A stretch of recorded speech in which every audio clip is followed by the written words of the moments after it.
কোন জায়গা থেকে ধরবেন ইগনিশিয়াকে? আসেন সেই রবীন্দ্রনাথের আমার সকল দুঃখের প্রদীপ জেলে, ওখান থেকে বোঝার চেষ্টা করতে হবে যে আমার সকল দুঃখের প্রদীপ জেলে দিবস গেলে করব নিবেদন, আমার ব্যথার পূজা হয়নি সমাপন। তার মানে এত পূজা করলাম ব্যথা, তারপরও সমাপন হয়নি, মানে শেষ হয়নি, আরও আছে, নিত্য নূতন আছে, নিত্য নূতন জন্ম নেয় আমার কষ্ট। এই কষ্টের সারাদিন আমি স্মৃতিচারণ করেছি, সারাদিন জ্বলেছি, সংসারের কাজ করেছি আর স্মৃতিচারণ করেছি, তারপরও আমি তৃপ্ত নয়, কারণ আমি তো দুঃখ বিলাসী, আমার বিলাস এখনও শেষ হয়নি। এই জন্য আবেদন করেছে দিবস গেলে করব নিবেদন, মানে দিন গেলে কি আসে? রাত, সন্ধ্যা, রাত। ওই সময় স্মৃতিচারণ, কারণ ওই সময় তো সংসারে এত ঝামেলা থাকবে না, এত লোকজন থাকবে না, আমাকে ডিস্টার্ব করার কেউ থাকবে না, একাকিত্বে চলে যাব, যেখানে আমি ঘুমরে পড়ে আছি সেই জায়গাটা পাবো। অতএব ওই সময় আবার স্মৃতি তোমাকে জাগিয়ে আবার আমি স্মৃতিচারণ করব, আবার তোমাকে পূজা করব, আবার আমি কাঁদব। এই তো গানের সারমর্ম।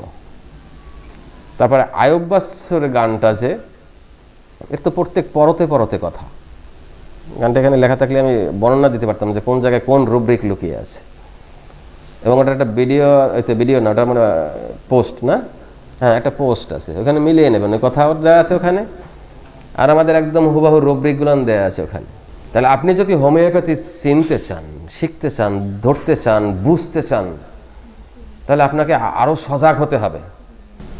তাহলে ওই গানের ভিতরে দেখেন ওইখানে কথা আছে, যে চেনার সেই তো চিনল না, বুঝলো না আমায়, শহরের বাতি নিভে গেছে, কথাগুলো আমরা উপমা বুঝতে হবে, ঠিক আছে? তাহলে ইগনেশিয়াও মহিলা, সে একজনকে ভালোবেসেছিল, সে নিজে খুব আদর্শবান এবং সব চাওয়া হলো নিখুঁত, এইটা হলো তার মূল চরিত্রের ট্রিগার পয়েন্ট, এই সততার জায়গাটা এবং নিখুঁততার জায়গাটা। তার মানে আমি সৎ, আমি ভালোবেসেছি তো একেবারে আজীবনের তারে তোমার জন্য বেসেছি, সব কিছু তোমার, এবং সেটা হবে নিখুঁত। সেই নিখুঁততার বর্ণনা দেবো আমরা। সেই নিখুঁততার ভিতরে সেটা হতে হবে সরল ভালোবাসা, যার ভিতরে কোনো জটিলতা থাকবে না, কোনো কৈফিয়ত থাকবে না, কোনো হিংসা থাকবে না, কোনো সন্দেহ থাকবে না, এমন একটা ভালোবাসা তুমি শুধু আমাকে ভালোই বেসে যাও, এর ভিতরে কোনো কৈফিয়ত নেই, কোনো সন্দেহ নেই, আমি যা কিছু করি না কেন। এই জায়গাটার থেকে কিন্তু ইগনেশিয়াটা পড়ে। কারণ ভালোবাসা কত মানুষ হয়েছে, কত মানুষ শেখা খাইছে, কত কিছু হয়েছে, ইগনেশিয়ার মতো এরকম বিলাস তো করে নাই, সে দুঃখকে পুঁজি করে নাই, সেটাকে সে সম্পদ করে নাই। কেন করেছে? তার ওই আইডিয়ালিস্টিক, তার যে আদর্শের জায়গাটা, ওইখানে মরেছে মূলত সে। যদি অসৎ হতো, ওরকম শেখা 10টা খাইলেও কিছু হতো না। খাচ্ছি না, সমাজে আমরা খাচ্ছি না, পরিবারে খাচ্ছি না, কই সবাই তো আর ইগনেশিয়া হয়ে যাচ্ছে না। যিনি প্রচণ্ড আদর্শিক, তিনিও আদর্শের জায়গা থেকে এ কেন হলো, ওই জায়গা থেকে ধরে রাখে সে। এই জন্য দেখবেন তার ভিতরে কন্ট্যাক্ট, কি বলে, দ্বন্দ্ব। দ্বন্দ্ব কিসের দ্বন্দ্ব? ওই সততা, আমি যা চেয়েছিলাম, যে নিখুঁততা চেয়েছিলাম, যে সত্যটা চেয়েছিলাম, যে পবিত্রতা চেয়েছিলাম, যে কৈফিয়তহীন জায়গাটা চেয়েছিলাম, তুমি ঠিক তার উল্টাটা দিয়েছো। এইখান থেকে তার দ্বন্দ্ব সৃষ্টি হয়।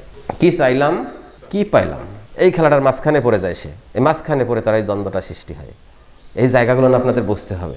ইগনেশিয়ার রোগী, আল্লাহ আপনাদের সেই তৌফিক দেখ, সেই চেম্বারটা আপনাদের জমক, এই শ্রেণীর রোগীগুলো যেন আপনাদের কাছে আসে। শুধু এই পেট ব্যথা, পাতলা পায়খানা, মুখে একটু গা হয়েছে, এই রোগী দিয়েই যেন শেষ না হয় চেম্বারে। আজকের গত 3 মাসের কথা বলি, বেশি দূরে যাওয়া লাগবে না, 2 বছর 3 বছর যাওয়া লাগবে না। এই যে মেয়ে কয়টা আছে তোমরা দেখেছো, আমি সেদিন বলেছিলাম যে তোমার চেয়ার পেটে ধুয়ে ফেলো, ওটা সব পানিতে ভিজে গেছে। কি জন্য আল্লাহ তাআলা নিয়ে আসে আল্লাহ মাহবুদি জানেন। এই কান্নার রোগীগুলো নাকি আমরা ওই জায়গাটা নক করতে পারি না, অনেক পারে না, এই জন্য ওইখানে হয় না। আমরা যখনই ওইখানে দরজাটায় নক করি, আমার যেহেতু আমার রোগীকে জানতে হবে, রোগীর স্বতন্ত্রতা জানতে হবে, রোগীর পজিশনটা জানতে হবে, রোগীর ট্রিগার পয়েন্ট জানতে হবে, তখন তো আমার নক করতেই হবে সেখানে। হাউ মাউ করে কেঁদে দেয়, ঠিক আছে? কত মানুষ, তার মানে আমরা প্রত্যেকটা অধিকাংশ মানুষ আমরা পুড়ে আছি, উপর থেকে ভালো আছি। ইগনেশিয়া উপর থেকে হাসে না, দেখায় আমি ভালো আছি। তার একটা আত্মসম্মান বোধ আছে, ওই যে আদর্শতা, ওইখান থেকে একটা আত্মসম্মান বোধের একটা জায়গা আছে, সেটাকে সে খলন ঘটাতে চায় না। খলন ঘটাতে চায় না বলেই সে সহজে সবার সামনে কাঁদে না। সে কি বলেছে গানের ভিতরে, মনের দুয়ারে শিকল, মুখের দুয়ারে তালা, এইখানে আছে কথাটা। তার দুঃখ, কষ্ট, স্মৃতি সব মনের ভিতরে দিয়ে, আলমারির ভিতরে রেখে দিয়ে ওখানে একটা শিকল পরিয়ে দিয়েছে, তারপরে আবার মুখে তালা দিয়ে রয়েছে।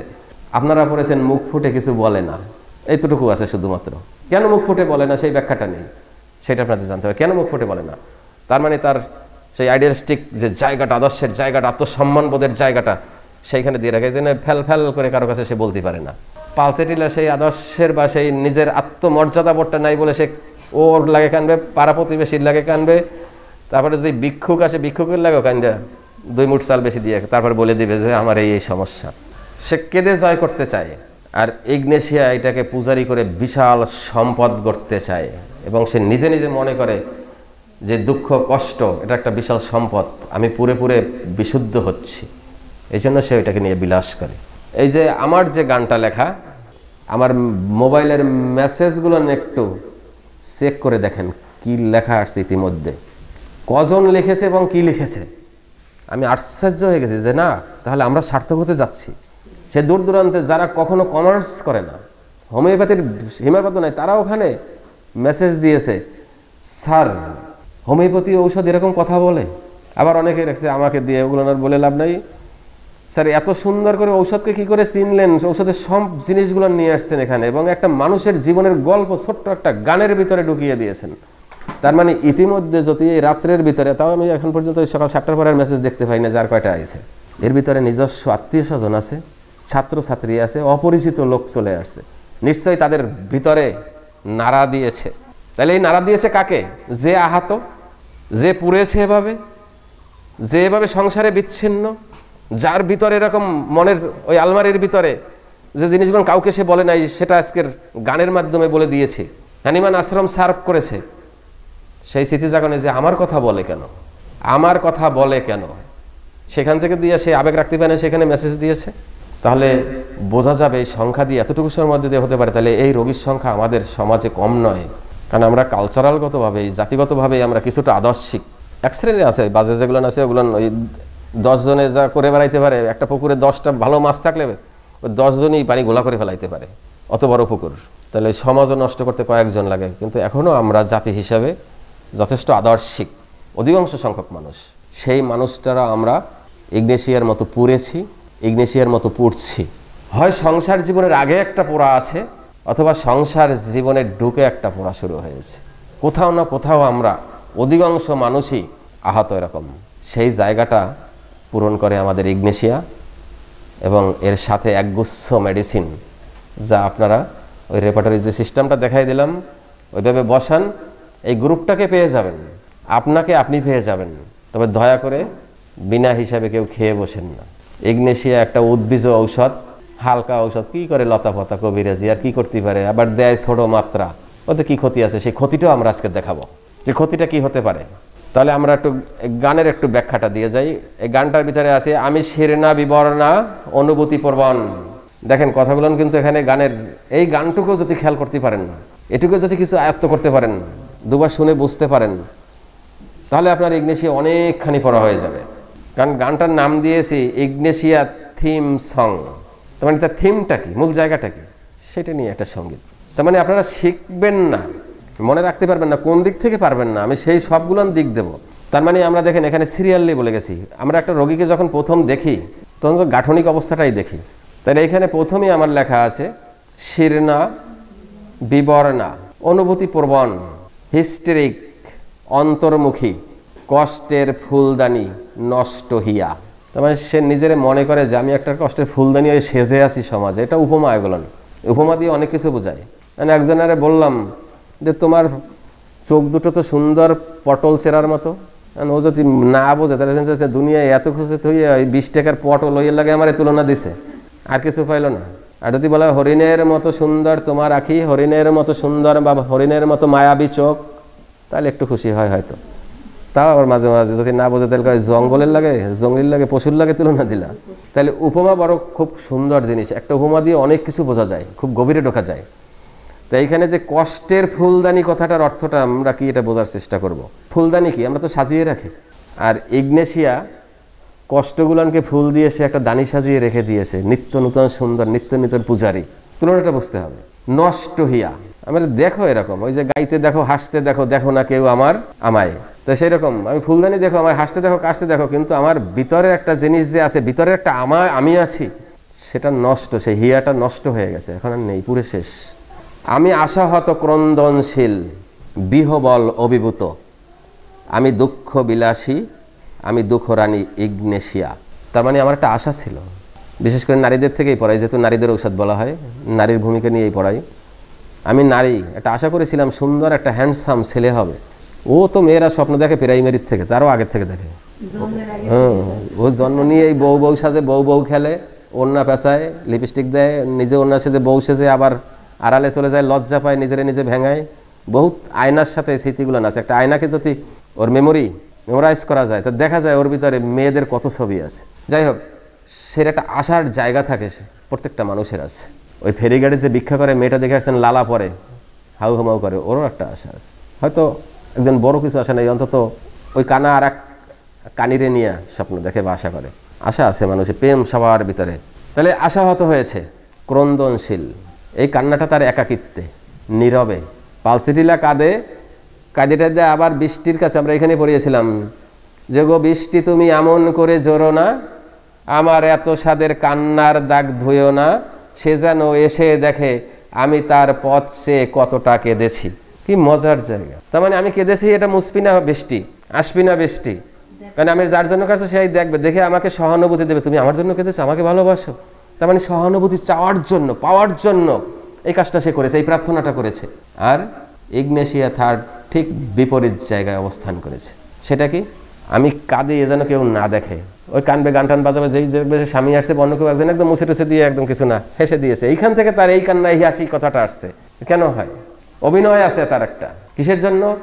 ওই তার আদর্শের জায়গাটা, ওই তার আত্মমর্যাদাবোধের জায়গাটা রক্ষার জন্য এই অভিনয়গুলো করেছে সে। অত্যন্ত গভীরের কথা।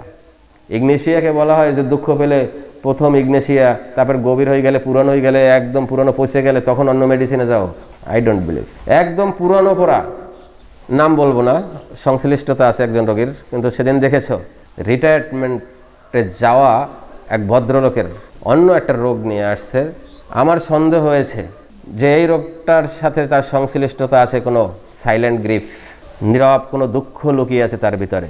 ছোট্ট করে একটা টাচ দিলে অজর ধারায় কেঁদে দিল, অজর ধারায় কেঁদে দিল এই সপ্তাহে। এবং কেঁদে দিয়ে বলল, স্যার সে তো আমার কলেজ ফার্স্ট ইয়ারের গল্প। চিন্তা করা যায়। আর রিটায়ারমেন্টে গেছে আর 5 বছর, তার মানে 65-68 বছর বয়স হয়ে গেছে। সেই লোক কেঁদে দিয়েছে। শুধু টোকাটা আপনার দিতে হবে, নখটা আপনার ঠিকমতো করতে হবে, খোসাটা আপনাকে ঠিকমতো দিতে হবে, ট্রিগারটা জায়গা মতো বসাতে হবে। তখন বেরিয়ে আসবে তার আইডেন্টিটি। বুড়ো হয়েছি তাতে কি হয়েছে, ভিতরে আমার কিছু আছে না এখনো। তোমার স্মৃতি তরুণ হতে পারে, তুমি তরুণ স্মৃতি নিয়ে করো। আর আমি পুরে স্মৃতিকে দিয়ে আরও ছাওপনা বানিয়েছি, নাতিপুতি বানিয়েছি। এখন আমার সম্পূর্ণ জায়গাটা ভরা স্মৃতি। বিলি দেয় হৃদয়ের বারান্দায়, স্মৃতি বিলি দেয়। আমাদের দেশে গ্রামের মহিলারা খাওয়া দাওয়ার পরে বিকেলে যায়, উকুন বিলি দেয় না একটার পরে লাইন দিয়ে? কোথায় আসো উকুন, পুজালি, ডিম সব খুঁজে খুঁজে নিয়ে আসে না? তা আমাদের এরকম একটা স্মৃতির জায়গা আছে, স্মৃতির পূজারির জায়গা আছে, বিলি বিলি দিয়া খুঁজে আনে কবে কি হয়েছিল। আমাদের সেই লোকটা হলো ইগনেশিয়া। তাহলে ক্রন্দনশীল, বিহবল, অভিভূত কথাটা গেল। না পাওয়া, না পাওয়া আর বৈরিতা, অবরুদ্ধ মনোকষ্ট। এই যে সাপ্রেশন কথাটা বলি, এই সাপ্রেশন কথাটা কিন্তু এই অবরুদ্ধতা, অবরুদ্ধ মনে কষ্টে আমি ভারসাম্যহীন। এই কথাটা খুব মজার কথা, যেটা সাধারণ বই আপনারা পাবেন না, সারমর্মে যেতে হবে। তার মানে সে এখন ভারসাম্য হারিয়ে ফেলেছে। এই জন্য এই কাঁদবে, এই হাসবে, এইটা করবে, ওইটা করবে, এই যে সমস্ত কথা বলা উচিত না, এই যখন শোয়া উচিত না, যখন ঘুমানো উচিত না, তখন সেই কাজগুলো করে বসবে। টোটাল সব কিছু দিয়ে সে একটা ভারসাম্যহীন অবস্থায় চলে গেছে। তাহলে আমি ভারসাম্যহীন, আজ নষ্ট, ভাগ্যের পরিণতি আর আত্মসংঘর্ষে বিভ্রান্ত, প্রাঞ্জল হারা, বিহবল কষ্ট। এ যে কষ্টে না পড়েছে সেই শব্দগুলো উচ্চারণ করতে পারবে না। ওই কষ্টের জায়গায় যে কষ্ট কথাটাই তার ভিতর থেকে আর উঠবে না, ওইখানে আটকা পড়ে যাবে। তাহলে না পাওয়ার যে বৈরিতা, না পাওয়া আর বৈরিতা, মানে যা চেয়েছিল তা পায় না, এর ভিতরে মাঝখানে যে দ্বন্দ্বতা সৃষ্টি হয়েছে, সেই দ্বন্দ্বে একটা বৈরিতা সৃষ্টি করেছে। এবং তার অবরুদ্ধ যে মনোকষ্ট, তাতে আসছে ভারসাম্যহীন এবং নষ্ট হয়ে গেছে, কথাটা আমরা আগে বলেছি। তাতে কি হয়েছে? এমন একটা ডিসঅর্ডারে চলে গেছে, নার্ভাস সিস্টেমের এমন একটা জায়গায় চলে গেছে। এখন তার ভিতরে অনেক ডিলিউশনও সৃষ্টি হয়ে গেছে। অবশ্যই ডিলিউশন, এটা তার রিয়ালিটি। যে ভাগ্যের নির্মম পরিহাস, এই কথাটা সবচেয়ে ইগনেশিয়া বেশি বলে। যে কী চেয়েছিলাম, কি করেছি, কিন্তু ভাগ্য খারাপ। এটাও আমার এখানে রুব্রিক আছে। এই নিয়ে তার ভিতরে সুতো হয় কি দ্বন্দ্ব, এই দ্বন্দ্বের সুন্দর হয় সংঘাত। একটা কথা আছে, শিক্ষায় চেতনা, চেতনায় দ্বন্দ্ব, দ্বন্দ্বে সংঘাত, সংঘাতে মুক্তি। তো তাই দ্বন্দ্ব সংঘাতে যিনি পড়েছেন তিনি জানেন কষ্টটা কি। মুক্তি আর আমাদের সমাজে মুক্তি আর ঘটে না, তার আগে সংঘাতেই শেষ হয়ে যায়, এখানেই স্টক মেস্টক করে কাজ শেষ। ওই যার কথা বললাম কেঁদে দিল ওই যে রিটায়ারমেন্ট ভদ্রলোক, তো বললো যে এটা আমার ইন্টার লেভেলের গল্প। সেই জিনিস তাহলে ইন্টারে পরে কত 16, 17, 18, এখন বয়স 38, তার মানে 40 বছর প্রতিপালন করেছে ওই মন্দিরে। তা ওই থেকে 18 বছর মাইনাস করবেন না, হ্যাঁ 45-50 বছর সেই কলেজের সেই বাতাসি, তাকে লালন পালন করে আজকে সে নার্ভাস সিস্টেমে চলে গেছে এবং সেকেন্ড টাইম স্ট্রোকের পরে শেষ করে তারপরে আসছে। তাহলে এই স্ট্রোকের পিছনে তার পিছনে কোনো কারণ আছে, নার্ভের উপরে প্রচণ্ড প্রতিক্রিয়া, প্রচুর ডিসঅর্ডার সৃষ্টি হয়েছে কিনা সেটা বুঝতে হয়। যাই হোক, যদি আপনারা এইভাবে নক করতে পারেন, রোগী বুঝে সবাই গড়ে মিলে আবার খোঁচাইয়েন না যে ভাই তোর ইতিহাস আছে নি, তোর কলেজ জীবনের ইতিহাস, বউ কেমন করে, বউ ভালো হয়েছে কিনা, এগুলো না, এগুলো বুঝে নিতে হয় এবং প্রশ্নগুলো করতে হয় একটু টেকনিক্যালি। কেউ যদি বলে ভাই আপনি কি জীবনে ছেঁকা খাইছেন, তো ছেঁকা আপনারও দিয়ে যাবে একটা, ঠিক আছে। আপনি কি ঘরে অশান্তিতে ভোগেন, এইভাবে কথা প্রশ্ন করা যাবে না।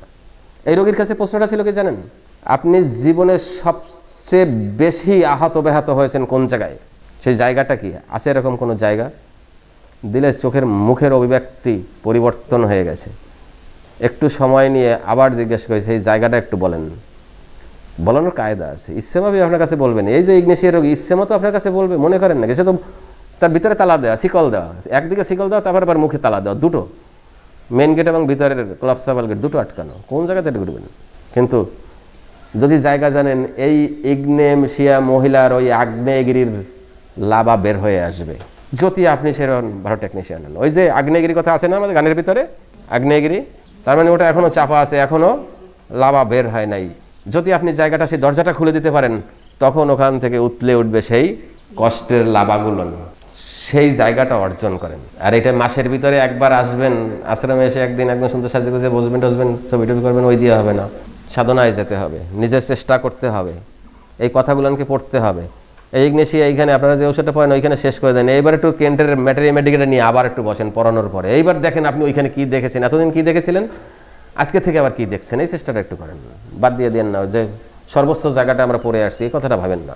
তাহলে এত বছর 26 বছর প্রফেসারি করে দিয়ে ইগনেশিয়া আজকে 2 মাস স্টাডি করে তারপরে এই শীত তৈরি করেছে এবং তার পিছনে অগাধ পরিশ্রম প্রতিনিয়ত পাচ্ছি। এই এখন আবার পড়তে যাব, এই পৃষ্ঠার সাথে আরও সংযোজন হবে, কালকের আবার পড়তে যাবো, ওই পৃষ্ঠার সাথে আবার সংশোধন হবে। কালকেরও কম্পিউটারে বলেছি অপেক্ষা করো, শেষ করে দিয়েছি, আগে কম্পিউটার দিয়ে সব কিছু দিয়ে দিয়েছি যে হ্যাঁ পেন দিয়ে দাও, কালকের আবার দিয়েছি, একটু অপেক্ষা করো, এই লাইনটা এখানে ঢুকাও, ঠিক আছে। আবার হয়তো দুটো রোগী দেখবো, আবার এই মানে আবার একটা স্টাডি করবো, আবার দুটো জিনিস এর ভিতর থেকে, হ্যাঁ এই এত সুন্দর জিনিসটা পড়ে আছে, পড়তে থাকেন, স্থগিত করেন না। কেউ যদি মনে করেন এটা হয়ে গেছে, শেষ, যত পড়বেন নতুন একটা পাবেন। যে আমি যদি আজকের একটা নতুন পেয়ে থাকি, তাহলে এর ভিতরে আরও নতুন আছে, আমি কেন 2 বছর আগে নতুন জিনিসটা পাই নাই, আজকে যখন পেলাম তাহলে আরও আছে, ধরে নিতে হবে আরও আছে, সেইটা সংগ্রহ করা যে আরও আছে।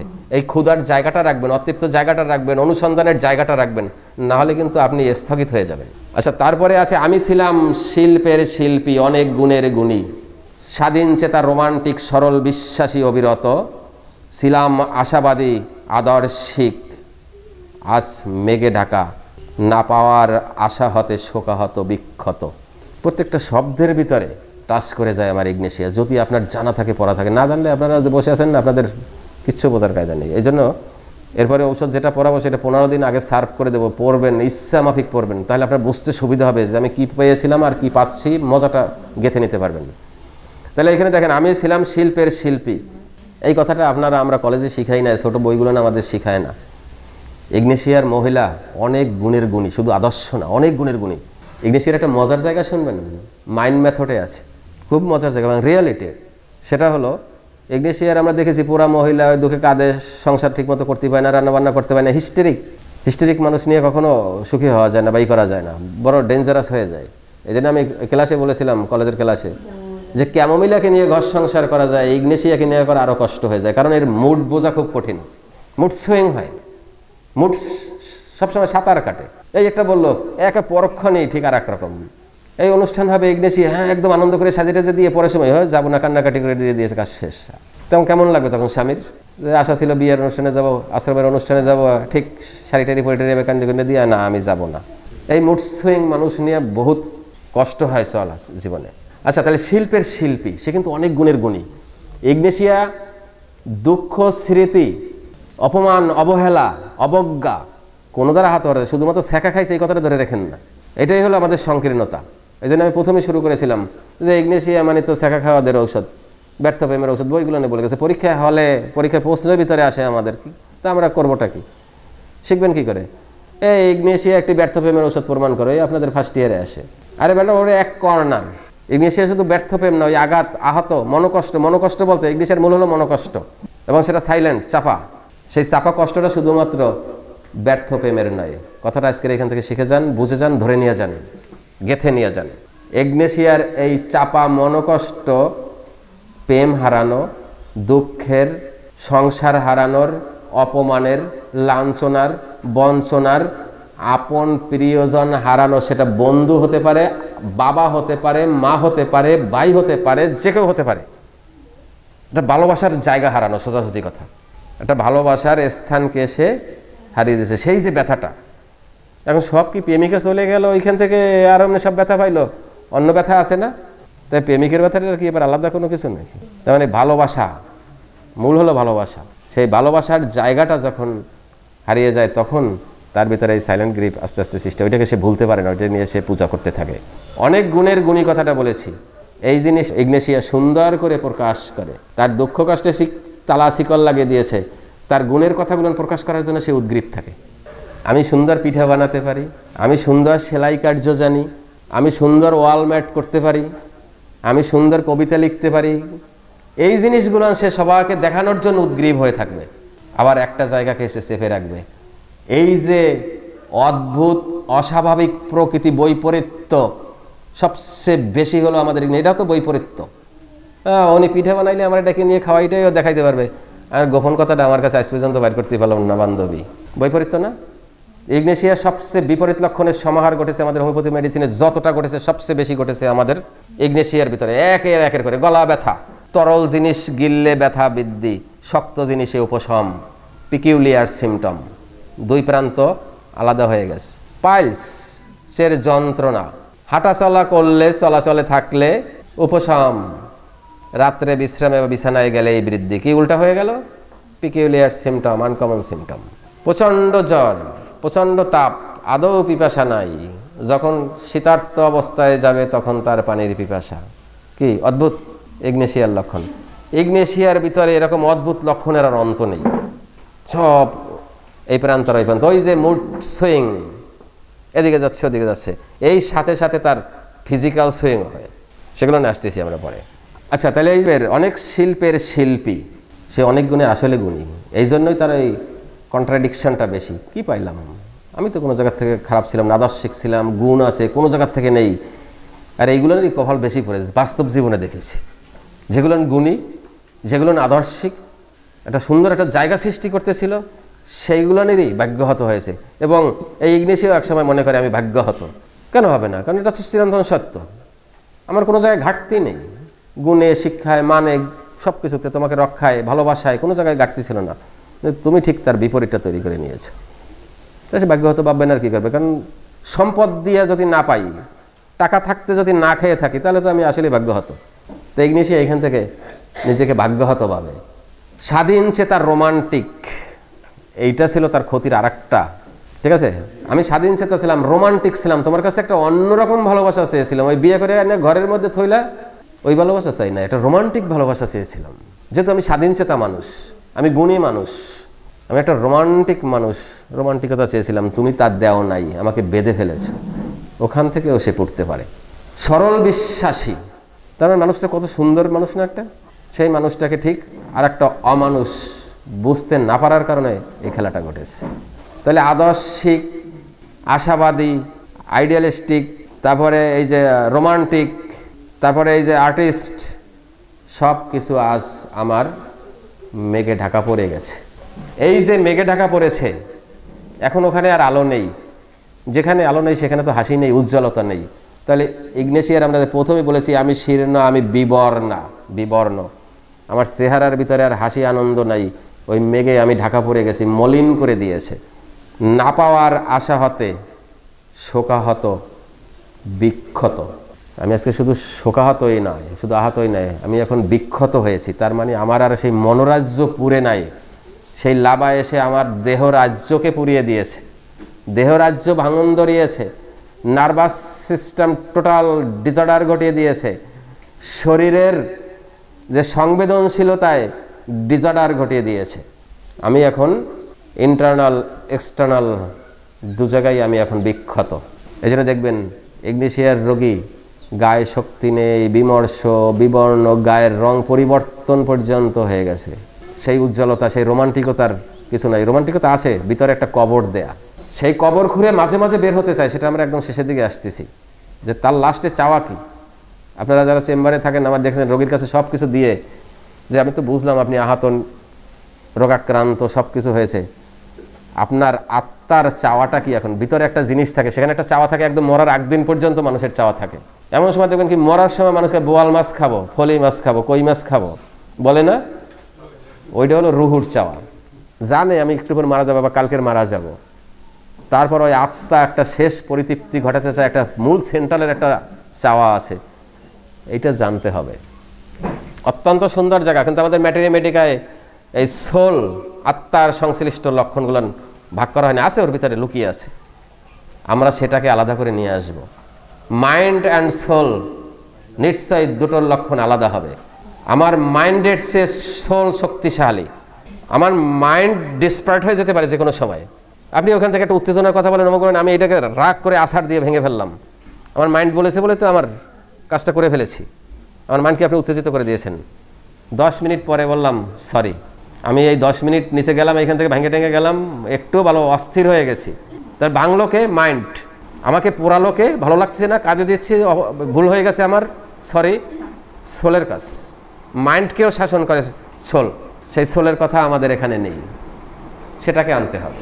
সেটা হবে আমাদের এই হ্যানেমান আশ্রমের নতুন সংযোজন, এবং এখান থেকে শুরু হয়েছে। তা সেই আত্মার চাওয়াটা কি, আমরা একটু পরেই আসতেছি। এই যে পোড়াটোরা পুড়ে গেছি, বিমর্ষ হয়ে গেছি, শিল্পী দিয়েছি, মেঘে ঢাকা পড়েছি, আশাহত হয়েছি, বিক্ষত হয়েছি, সেই বিখ্যাত লোকটা কি মরে যাবে? তারপরও একটা আশা পুষে রাখে, এরপরেও একটা আশা পুষে রাখে। ওই মনকে ভেঙে দেয়, ওই স্মৃতি ভুলে যা, তুই নতুন করে সাজা। ওর ভিতরে মাঝে মাঝে ভাঙে, সে আবার নতুন করে সাজা, নতুন করে একজন খোঁজ। সেটা হলো আমার সোলের চাওয়া, মনকে কবর দিয়ে। তাহলে এই মনের কবর ভেঙেও বেরোতে চাই। আমরা শেষের দিকে আসতেছি, আমরা কবিতাটা শেষ করি। তারপরে আছে কি, মনের গহীনে আগ্নেয়গিরি, দুচোখে জড়ায়ে পানি, আমি কষ্টের ফুলদানি। মনের গহীনে আগ্নেয়গিরি, যদি উপমা না বোঝেন তাহলে কিচ্ছু বুঝবেন না। যে স্যার আবার মনের মধ্যে আগ্নেয়গিরি, তো দেখছি ওই বিদেশে মাঝে মাঝে ঘটে। দেখছেন কিভাবে লাভা ওঠে, তাপটা কি, এবং তারপর ওই লাভাটা উঠে গড়ায় গড়িয়ে গড়িয়ে গড়িয়ে কোথায় চলে যায়, ক্রমান্বয়ে বিস্তার ঘটাতে থাকে, বন জঙ্গল সব পুরে ছাই করে দিয়ে যায়। একটা কথা দিয়ে বুঝে নিন, কারণ ওইরকম একটা কষ্ট আমার ইগনেশিয়ার ভিতরে আগ্নেয়গিরির মতো শক্তিশালী হয়েছে। টোটাল ভুবনটা তার পুড়িয়ে দিয়েছে। আমাদের বাহিরে কি ভুবন আছে? বাহিরে তো কোনো ভুবনই নাই, একটা খোসা। যা কিছু চিন্তা করি সাজিয়েছি সব তো ওই মনের ভুবনে। মেন্টাল স্টেট একটা রাজ্য, সেই রাজ্যের ক্রমান্বয়ে আস্তে আস্তে সব পুড়িয়ে দিয়েছে আমাদের এই ইগনেশিয়া। ওই লাভা আস্তে আস্তে গড়াতে গড়াতে একদম টোটাল স্টেট পুড়িয়ে দিয়েছে। তাহলে এই আগ্নেয়গিরি কথাটার অর্থটাকে যদি আটকাতে পারেন একটা কথার ভিতরে, তাহলেও আপনারা বুঝতে পারবেন। একটু ব্যাখ্যা করার, বিশ্লেষণ করার চেষ্টা করবেন। খালি শাব্দিক অর্থে বেঁধে থাকবেন না, একটু বিশ্লেষণ করবেন। দুচোখে জড়ায়ে পানি, খুব কম, যদিও কাজে সেটা আড়ালে খুব কম দেখে। সবচেয়ে মজার হলো ইগনেশিয়া যদি কাঁদতে পারতো তাহলে আর ইগনেশিয়ার প্রয়োজন হতো না। কথাটা বুঝতে হবে। ইগনেশিয়া যদি কাঁদতে পারতো তাহলে আজকের এই ক্ষীর্ণ বিবর্ণা, এই শীর্ণা মহিলা হতো না, বেঁচে যেত। সাপ্রেশন টিয়ার্স, আসবো সেখানে, পিছনে আছে যে কি সাপ্রেশন ঘটেছে তার জীবনে। শুধুমাত্র ওই গ্রিপ নো, আমার চোখের পানিও সাপ্রেস হয়েছে। আমার যে কষ্টের স্তূপগুলো আমি বলতে পারি নাই, সেটাও সাপ্রেশন হয়ে আছে। আর আপনার কাছে আসছে কি জন্য? মিনিস্ট্রেশনাল সাপ্রেশন, শুধু একটা সাপ্রেশন নিয়ে আসছে।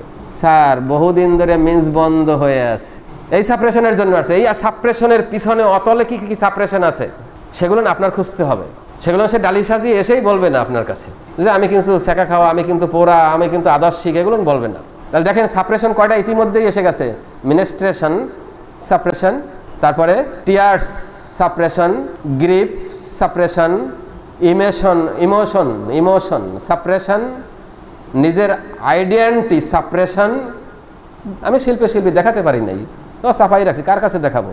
অমানুষের হাতে পড়েছি, কোথায় দেখাবো, কোথায় বলবো? আমি সুন্দর কবিতা লেখি, আমি সুন্দর গাই, কাকে দেখাবো? চাপা দিয়ে রেখেছি। সব কিছু সাপ্রেশন। এই সাপ্রেশনটা যদি ভেঙে দেওয়া যায়, এই সাপ্রেশনটা ভাঙতে পারলে ইগনিশিয়া সুস্থ। ওইখান থেকে যখন খরণটা ঘটিয়ে দেবেন, অজর দ্বারায় কাঁদতে দেবেন, ইগনিশিয়া সুস্থ হয়ে যাবে। এই জন্য ইগনিশিয়ার রোগীদের চেম্বারে বসেই কাঁদিয়ে দেন। তার অনুভূতির জায়গাটায় আপনি সহানুভূতি প্রকাশ করেন, তার কাঙ্ক্ষিত জায়গাটা আপনি বসেন, দেখবেন আপনার কাছে সব কিছু বলে দিবে। কিন্তু এখানে দুর্ঘটনা ঘটারও সম্ভাবনা আছে। কোন একটা বইয়ে আমি পড়েছিলাম, বইটা বলতে পারবো না, লেখা আছে ইগনেশিয়ার রোগীকে দেখে তাড়াতাড়ি তোমার বাক্সটা নিয়ে সরে পড়ো। কি ইঙ্গিত দিয়েছে? দুটো ইঙ্গিত। এক হলো সে একটা খারাপ মন্তব্য করতে পারছে, কারণ সে ওই যখন কথাবার্তা বলে না, এমনি তো বিরক্তি, সে একা থাকতে চায়, সঙ্গ পছন্দ করে না। সেখান থেকে তুমি এত সময় এত কথা জিজ্ঞেস করো কির জন্য? সান্ত্বনায় বৃদ্ধি, নিজের দুঃখের জায়গায় খোঁচা দিলে বৃদ্ধি, বিরক্ত হয়ে যায় এবং সাথে রোগ পর্যন্ত বৃদ্ধি হয়। তো সেই জায়গাটা তুমি আমার নাড়া দিচ্ছ কেন? এই জন্য মনে হয় বাক্স নিয়ে সরতে চেয়েছেন। সম্ভবত আর একটা হতে পারে। আমি নিজে দেখেছি, আমার নানি বউ চোর ধরে নিয়ে যাচ্ছে বাড়ির সামনের থেকে, সবাই কইছে নিয়ে এখনো আসতেই নাই, হাঁটাই নাই কেন, নদী ঠ্যাং ভাঙে নাই, মন্তব্য করতেছে। আমার নানি করতেছে, আল্লাহ কার মাস সন্তানটারে ধরে বাজারের দিকে নিয়ে যেত, গণমাইট দেবে, আল্লাহ ওরে যদি না মারে সুস্থ যদি ছাড়ে দেয়, তাহলে আমি দুটো রোজা রাখবো ওর জন্য। আমার নানিটা আমি নিজে দেখেছি। তার মানে তার সফট কর্নার থেকে সে যে চুরি করছে, অন্যায় করছে, ওইটা না, এই যে গণমাইট খাবে, এই জায়গার থেকে তার এই সিম্প্যাথি। তাহলে আমাদের এখানে যে বলেছি, মনের দুয়ারে শিকল বাঁধা, মুখের দুয়ারে তালা, এটাও উপমা। এটার ব্যাখ্যাটা বুঝতে হবে। স্যার মন কোন যায়? মনই খুঁজে পাই নাই, আল্ট্রাসাউন্ড, ইসিজি কত কিছু করলাম, মনই তো পাইলাম না, ওর তো নাই কোনো জায়গা। তা আপনি সেই জায়গায় আবার শিকল পরাই দিয়েছেন, এটাও উপমা। মন একটা জিনিস আছে, কপাল ভালো, এর কোনো স্ট্রাকচারাল কোনো কিছু নেই, মানে একটা ফিগার নেই। আর ওই যে একটা মন দিয়ে আছে, ছেলেমেয়েরা গায়ে লেখা থাকে একটা পান পাতার মতো, আবার গেঞ্জিতে দেয়া থাকে দেখবেন তীরবিদ্ধ, তার মানে তীর মারিলা আমার বুকে, বিষ মাখাইয়া তীরের মুখে, মারিলা তীর আমার বুকে, আমি এখন করি কি উপায়, গান আছে না? ওটা জাস্ট হার্টের একটা নমুনা, একটা প্রতীক। ওর ভিতরে যে মন কোন জায়গায় তার খুঁজে পাবেন না। মন হলো আমার স্নায়ুর মস্তিষ্কের কার্যকারিতার একক একটা অদৃশ্য শক্তি। যদি মনের এরকম কোনো স্ট্রাকচার থাকতো তাহলে খবর ছিল। ওই বউ নিজে টাকা দিয়ে খবর দিয়ে নিয়ে যাইতো, চল কি আল্ট্রাসাউন্ড ইসিজি করাই নিয়ে আসবো, তোর মনের মধ্যে কেটা ছবি দেখবো।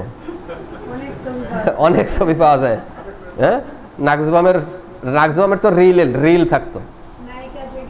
আমাদের অনেক মেডিসিন আছে যার ভিতরে অসংখ্য নারী বসবাস করে, হৃদয়ের পাটাতনে বহুত সিংহাসন, বই সিংহাসনে বহুত এক এক রঙের এক এক রকম, এমনকি বাড়ির কাজের লোকটাও বসা ওখানে।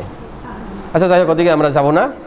তাহলে এখানে আমরা বলেছি মনের গহীনে না, মনের দুয়ারে শিকল বাঁধা, মুখের দুয়ারে তালা। তার মানে মুখ দিয়ে ফুটতে চায় না। এই জন্য একটা কথা আছে আমাদের লোকাল, যে বুক ফাটে তো মুখ ফোটে না, এরকম একটা কথা আছে না? এই আমাদের ইগনেশিয়া, বুকের ভিতরে আগ্নেয়গিরি জ্বর, এবং বিশাল বিশাল জ্বর হয়, আইলার চেয়ে বড় বড় জ্বর হয়।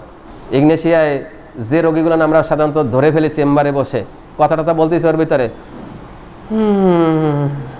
নিঃশ্বাস ফেলা, দীর্ঘশ্বাস ফেলা, এই প্রকাশের একটা জায়গা আছে। ইগনেশিয়ার নিজের ভিতরটাকে প্রকাশ করে। এছাড়া ইগনেশিয়াকে প্রকাশ করা, ধরার জায়গা খুব কঠিন, কারণ নিজেকে একটা লেভেল দিয়ে রাখে। ওই যে আত্মসম্মান মর্যাদাবোধের জায়গা একটা প্যাকেট করে রাখে, কবর দিয়ে রাখে। কিন্তু ওই নিঃশ্বাসের জ্বর থেকে সে আর বেরোতে পারে না। কখন নিঃশ্বাস হয়? ভিতরের যখন কষ্ট হয়, হাড়ের পরে যখন প্রচুর প্রেশার পড়ে, যখন শরীরে কার্বনের আধিক্যতা ঘটে যায়, তখন ওই ঝড়টার যখন নিতে পারে না, তখন ওইটা জোরে নিজের অ্যাবসেন্সে বের হয়ে আসে। কেউ বলেনি স্যার একটু অপেক্ষা করেন, আমি একটা নিঃশ্বাস ছেড়ে নিই, এরকম করে কেউ বলে না। নিজের অজান্তে কখন জানি হয়ে যায়। আমাদের প্রকৃতি মাঝে মাঝে নিঃশ্বাস ছাড়ে, সেইগুলো নিয়ে আয়লা, সেইগুলো নিয়ে বুলবুল, সেইগুলো নিয়ে সিডর।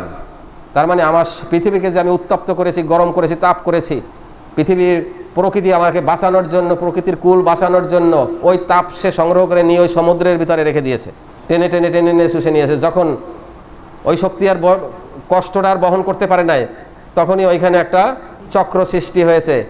এই আমার ইগনেশিয়ার কষ্ট যেমন চক্র আকারে সৃষ্টি করে লাভা তৈরি করবে, একটু পরে বিস্ফোরণ আগ্নেয়গিরির মতো। ওই সমুদ্রের আগ্নেয়গিরিটাই যখন ছুটে যায় তখনই আমাদের আইলা হয়ে যায়। তা আমাদের ভিতরেও যখন কষ্ট থাকে, ওই কষ্ট যখন বেড়ে আসে তখন ওই রকম একটা নিঃশ্বাস ঝেড়ে দেয়।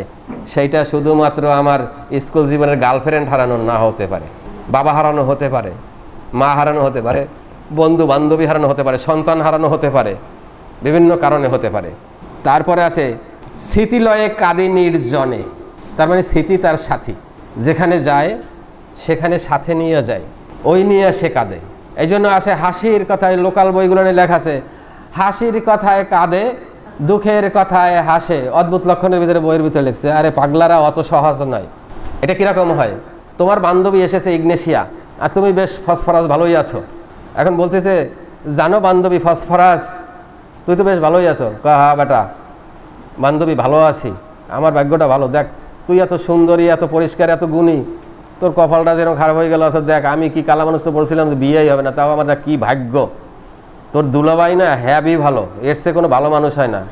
কীরকম? বেতন পাইয়ে সব টাকা আমারে দেয়। যাই হোক, এটা একটা উদাহরণ দিলাম, কৌতুক। খালি বেতন পাইয়ে দিলেই তো পুরুষের কাছে আর ভালো হয় না। তার মানে সব কিছু দিয়া, যে তোর দুলাভাই খুব ভালো, গুণ এরকম আমারে বোঝে, আমার নিয়ে ঘুরতে যায়, আমার ভিতরটা বোঝে, আমি কি চাই না না চাই বলা লাগে না, সে বুঝে নিয়ে আসে।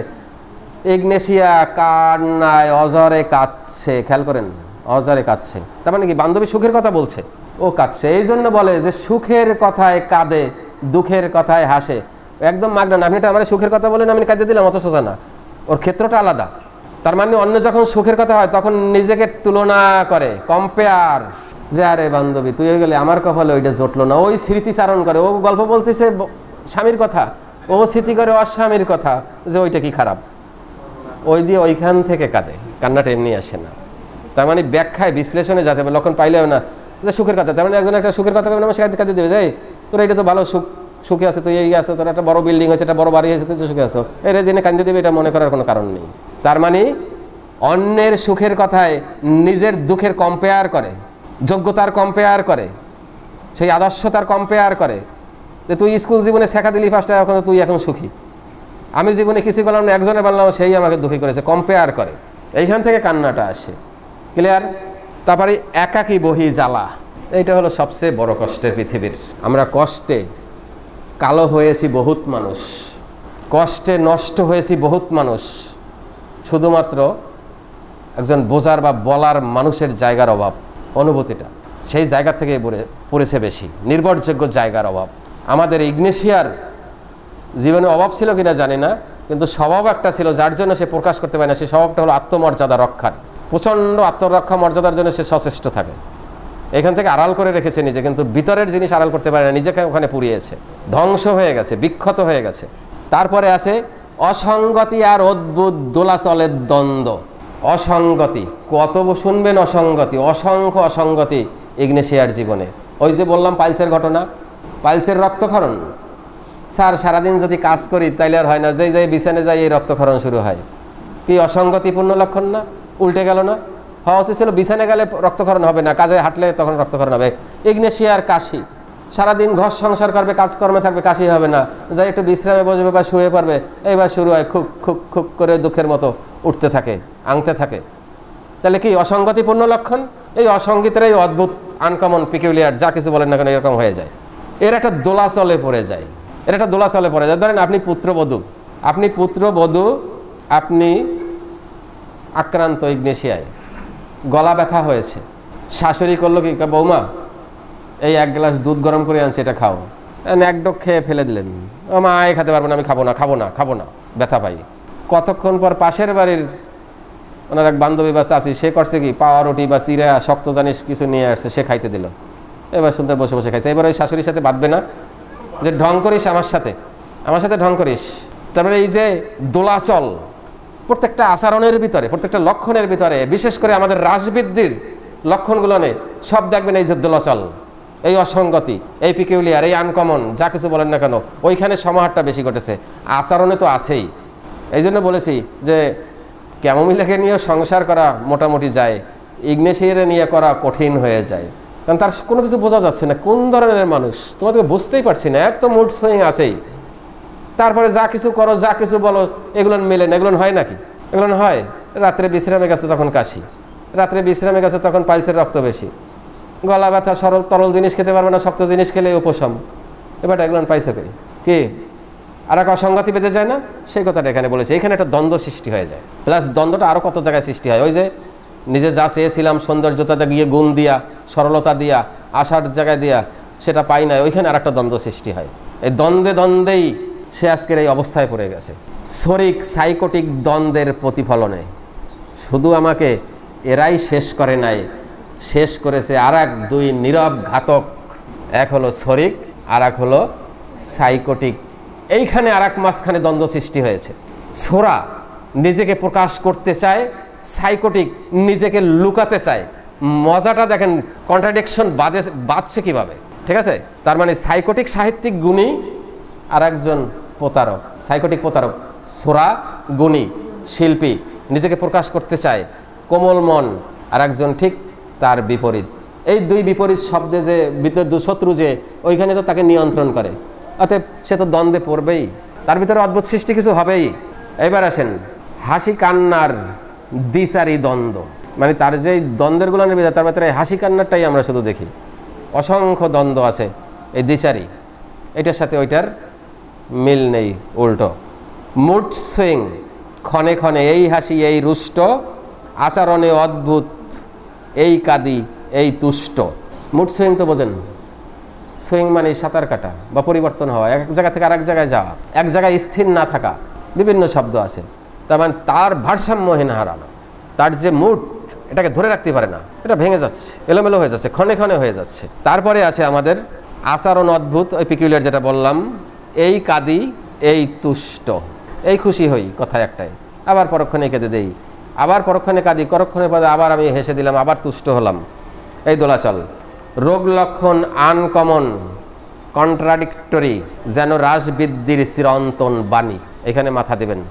এই হলো আমাদের এই ছোট্ট কবিতার ইগনেশিয়ার বিশ্লেষণ। তাও বাকি রয়ে গেছে, এক লাইন দিয়ে এক ক্লাস নেওয়া যায়। আমি শিরনা বিবর্ণা অনুভূতি প্রবণ, হিস্টেরিক অন্তর্মুখী, কষ্টের ফুলদানি নষ্ট হিয়া। আমি আশাহত ক্রন্দনশীল, বিহ্বল অভিভূত, আমি দুঃখ বিলাসী, আমি দুঃখ রানী ইগনেশিয়া। না পাওয়া আর বৈরিতা, অবরুদ্ধ মন কষ্টে, আমি ভারসাম্যহীন আজ নষ্ট। ভাগ্যের পরিণতি আর আত্মসংঘর্ষে, বিভ্রান্ত প্রাঞ্জল হারাবেও বল কষ্ট। আমি ছিলাম শিল্পের শিল্পী, অনেক গুণের গুণী, স্বাধীন চেতা রোমান্টিক, সরল বিশ্বাসী অবিরত। ছিলাম আশাবাদী, আদর্শী কাজ মেঘে ঢাকা, না পাওয়ার আশা হতে শোকা হতে বিক্ষত। আমি ছিলাম শিল্পের শিল্পী, অনেক গুণের গুণী, স্বাধীন চেতা রোমান্টিক, সরল বিশ্বাসী অবিরত। ছিলাম আশাবাদী, আদর্শী কাজ মেঘে ঢাকা, না পাওয়ার আশা হতে শোকা হতে বিক্ষত।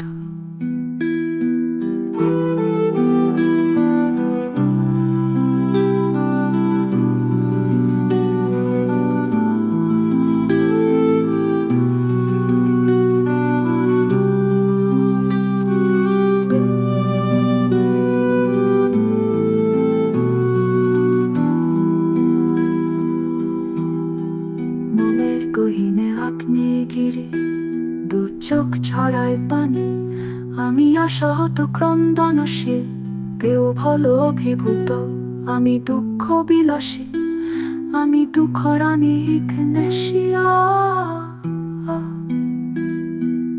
মনে তুই আর শিকলে বাঁধা, মুখের তুই আরে তালা, স্মৃতিলয়ে কাঁদি নির্জনে, একাকী বহি জ্বালা।